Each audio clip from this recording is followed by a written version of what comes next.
One of the only things that I installed 100% myself inside of Frank is the solar power system.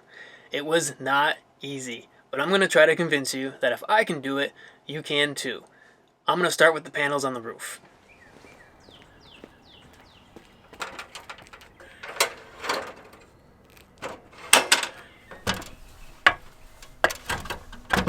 We have two 100-watt solar panels on the top, wired in series, so we've got 24 volts going down. I was afraid to drill into the fiberglass roof of Frank, so we used tape. Yes, tape. We started with L rails to give a more flat surface for the panels to connect to, and then we used 3M VHB tape underneath the rails. We sealed those in with Eternabond tape on both sides of the rails. These things are rock solid. Our solar power is completely separate from anything in the van. Anything that was already here, we didn't touch because I don't understand it. The 12-volt lights, the water pump, the hot water heater, all of that stuff runs off of a house battery underneath the step.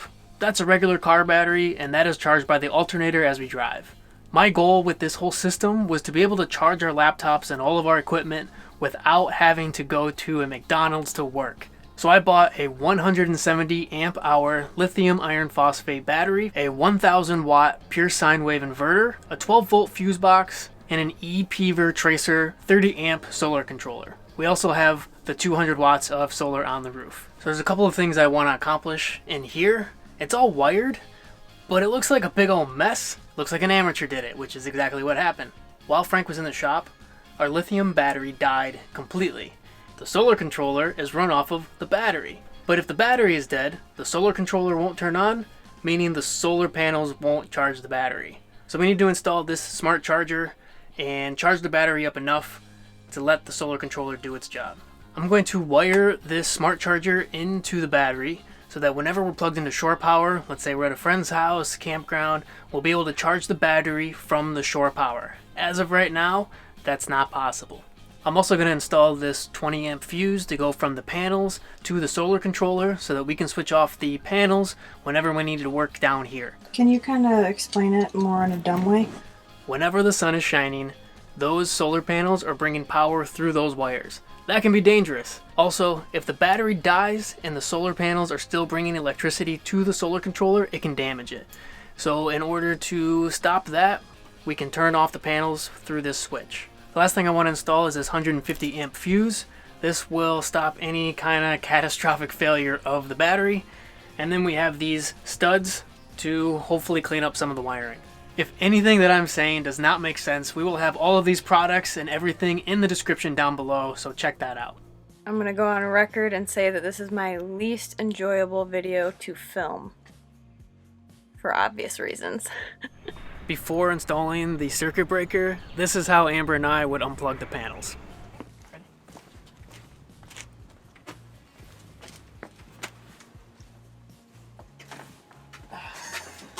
This is the positive hot wire coming in, so I'm going to mount the circuit breaker right here underneath so it's easy to get to but still out of the way.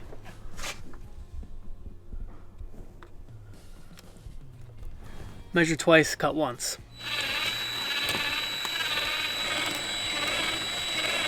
Might have been easier to put the wires in before I screwed it in, but it's on there now. I don't have proper wire cutters for this gauge, so we're just gonna do this very carefully. Jeez. One more time. Okay. What do you need? Whatever to fit that, so like the 5-sided. Haha! I found it! I'm the winner! You're a loser. If you're wondering, it's a number 3. Whatever that means. Do you want me to do something? Hold that in. Is that just screwing onto those wires? Yeah, it pushes in and it pinches those wires in there so it doesn't come out. And this is a waterproof fuse, which is definitely what you need by the door. Perfect! Something I have learned is you want to hand tighten and untighten these ports, because if you strip this, there's no going back, and that's another $100.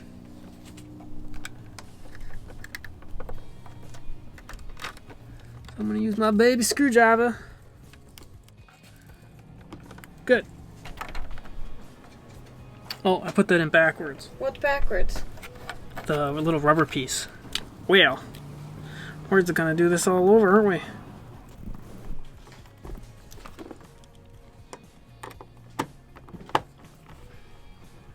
Always check and see if the wire just kind of slips out, because you never know if you just missed or didn't tighten it down. Let's get that right in there. Okay, so we're gonna leave this switch open, and then when we're ready, we'll close it and turn it on. Cool, that doesn't look bad. Thanks. I know this all looks like a mess right now, and I could fix that by shortening some of the wires, but these little end connectors are really expensive. It's like $7 for 2 of them, and that's just not worth it to me to make something that no one's gonna see look pretty.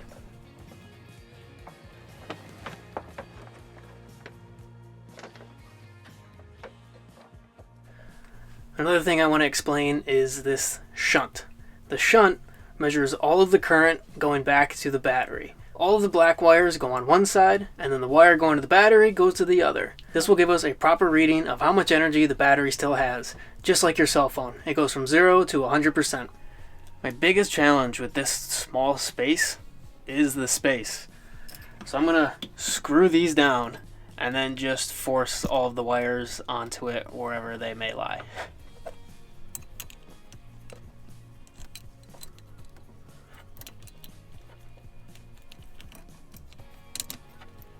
Okay, with these, I'm going to put the battery on one side and everything else on the other.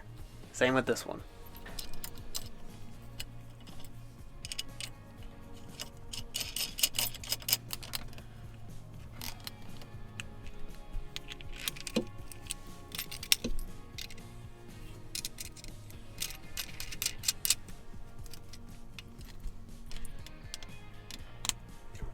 I know I could use a regular socket wrench for this. There's so many different sizes that it drives me crazy trying to put the different one on, so this thing works fine. The 12-volt fuse box, the battery charger, the inverter, and the solar controller.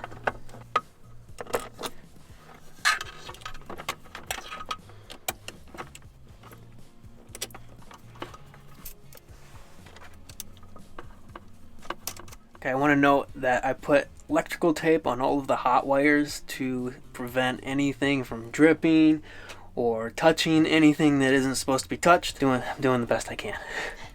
The last thing I gotta do is screw in those studs so that they don't just float around.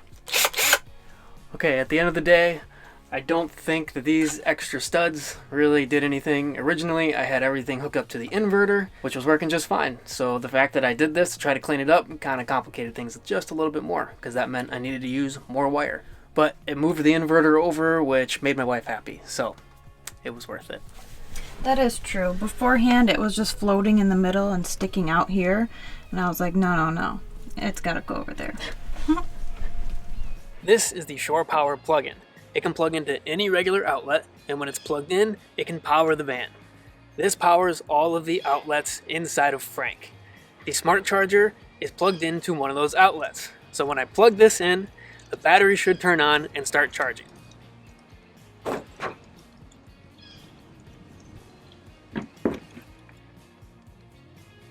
Woohoo! Yep. Did something right.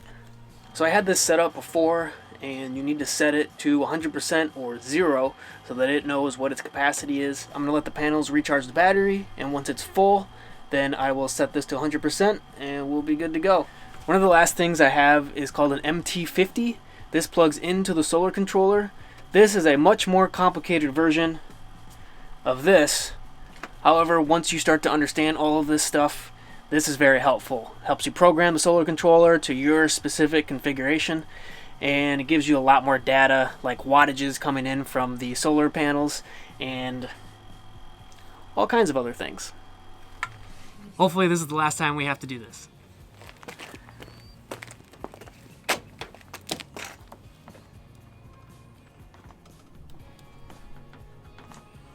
And it should turn back on. There we go. PV, panels, battery, and whatever that means. If you made it this far in the video, you obviously know that I am no expert at all of this stuff. I learned all of this from Prowse. He seems to be the gold standard on YouTube tutorials on solar panel installation and all of this. He's quite the expert, dumbs it down. I'll put a link to his stuff down below. I don't know the guy, he just taught me everything I know, so I might as well give you the same information. Also, if you want to know every product that I use, link in the description down below. If you think I did a great job, let me know. If you think it's going to catch fire, also let me know. I won't be upset. Keep us safe.